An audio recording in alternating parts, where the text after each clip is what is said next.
মানুষের জীবনের দিনগুলো সবসময় এক সমান হয় না। আজ ভালো তবে কাল খারাপ, এইভাবেই জীবনটা চলতে থাকে। তাহলে চলো শুরু করি আজকের ব্লগটা।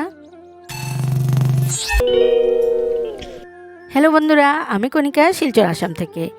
আমি একজন গৃহিণী, তার সাথে content creator. Welcome to my daily blog. কাল তো আমাবস্যা ছাড়লো। আমাবস্যা ছাড়ার পর আমাদের কত কাজ থাকে। ঘর দুয়ার পরিষ্কার করা, কাপড় জামা কাচা, আর তার সাথে ঠাকুর ঘরের পরিষ্কার।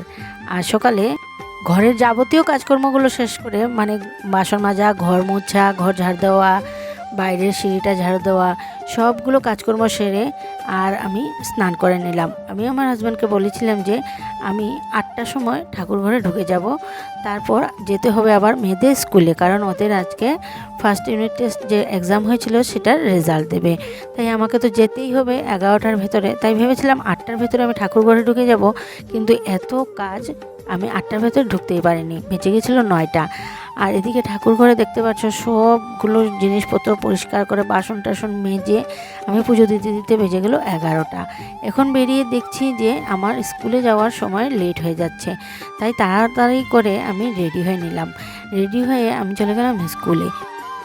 আমি ভেবেছিলাম স্কুলে যাব আর আসবো, রেজাল্ট দেখতে তো সময় লাগবে না, কিন্তু এই যে বৃষ্টি, আজ এমন একটা থমকে থমকে বৃষ্টি আসছে, মানে এক ঝড়ি দেয়, আবার একটু সময় পরিষ্কার থাকে, আবার একটু পরেই আরেক ঝড়ি শুরু হয়। এইভাবেই আজকে বৃষ্টির পর্বটা চললো।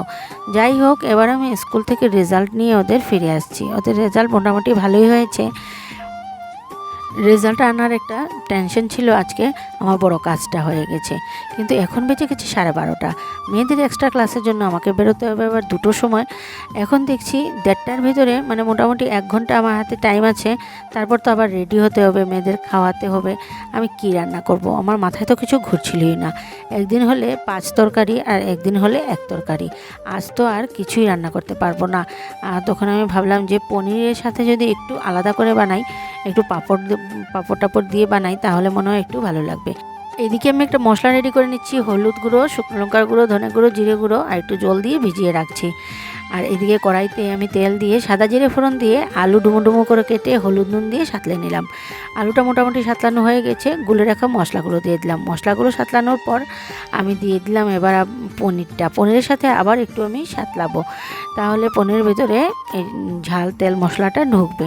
একটু বেশি করে ঝোল দিলাম, কারণ আমি আর কোনো তরকারি রান্না করতে পারছি না, তাই আমি একটু বেশি করে ঝোল দিলাম, কারণ এক তরকারি খেতে হলে তো একটু পরিমাণে বেশিই লাগবে।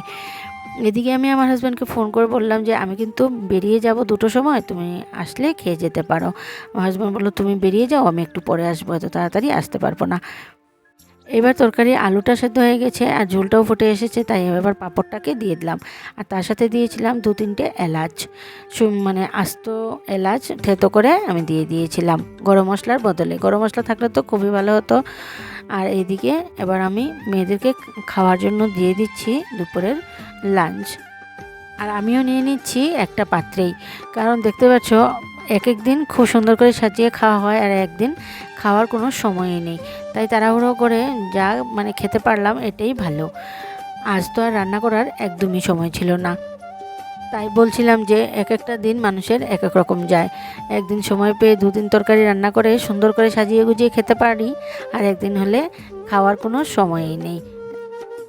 জীবনটা এমনভাবেই চলতে হয়, আর আমি ব্যস্ত জীবনটাকেই ভালোবাসি। তাহলে আজকের মতন আর ভিডিওটা আমি এখানেই শেষ করছি। ফিরে আসছি আবার নতুন একটা ব্লগ নিয়ে। তো তখন মতো